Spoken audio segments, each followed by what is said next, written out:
नमस्कार, मैं हूं दीपांजलि मोइत्रा। फेसबुक को लेकर देश में एक बार फिर से सियासी बवाल जारी। अमेरिकी अखबार द वॉल स्ट्रीट जर्नल में प्रकाशित एक आर्टिकल में फेसबुक के अनाम अधिकारियों से इंटरव्यू के आधार पर दावा किया गया कि बीजेपी नेताओं के हेट स्पीच वाले पोस्ट पर कार्रवाई नहीं की जाती। राहुल गांधी ने भी इस मुद्दे को लेकर सवाल उठाया। राहुल गांधी ने ट्विटर पर लिखा, भाजपा आरएसएस भारत में फेसबुक और व्हाट्सएप का नियंत्रण करती है। इस माध्यम से ये झूठी खबरें व नफरत फैलाकर वोटरों को फुसलाते हैं। राहुल गांधी के इन आरोपों पर हालांकि बीजेपी की तरफ से जवाब दिया गया है। संबित पात्रा ने राहुल गांधी पर ही सवाल उठा दिया। As far as Mr. Rahul Gandhi's allegation that the BJP is controlling the social media, these are not only unfounded allegations, but this is the typical characteristic feature of the Congress party and Mr. Rahul Gandhi. He is a failed leader and these are frustrated utterances of his. According to Mr. Rahul Gandhi, only the Gandhi Vadra Parivar, the family, is the most pious and the sacrosanct family. Rest all institutions are no institutions at all. They're all bought and sold and they don't exist. It is the same Congress party which said that the EVMs were hacked. The same Congress party which pointed a finger towards the Election Commission.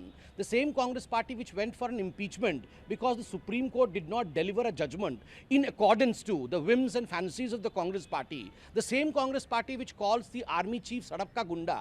So for the Congress party and for Mr. Rahul Gandhi, who is a failed leader, India and Indian institution, Indian democracy means nothing. It is only family, family and family. वहीं इस खबर के सामने आने के बाद internet freedom foundation यानी IFF ने संसद की स्थायी समिति को चिट्ठी लिखकर मामले की जांच करने की अपील की। द वॉल स्ट्रीट जर्नल ने Facebook hate speech rules calls with Indian politics शीर्षक से आर्टिकल पब्लिश किया है। WSJ की रिपोर्ट के अनुसार दो मुख्य आरोप लगाए गए।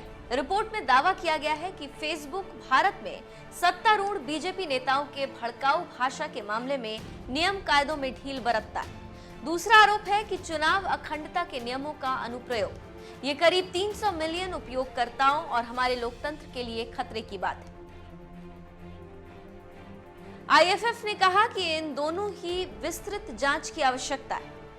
क्वालिटी लैब्स द्वारा 2019 की एक रिपोर्ट में लेखक ने चेतावनी दी थी कि तत्काल हस्तक्षेप के बिना भारत में बड़े पैमाने पर सांप्रदायिक हिंसा के ट्रिगर के रूप में इस तरह के घृणास्पद भाषण को हथियार बनाने की संभावना है। आईएफएफ ने कहा कि फेसबुक के वैश्विक नेतृत्व को बुलाने के अलावा जो स्थानीय भारतीय टीमों की निगरानी करते हैं उनकी मानवाधिकार ऑडिट की सिफारिश की गई। ये फेसबुक द्वारा 8 जुलाई 2020 को जारी सिविल राइट्स ऑडिट रिपोर्ट के समान है। वहीं इस पूरे मामले पर फेसबुक ने भी अपनी सफाई दी। फेसबुक ने अपनी सफाई में कहा है कि हम हेट स्पीच और ऐसी सामग्री पर बंदिश लगाते हैं जो हिंसा को भड़काता है।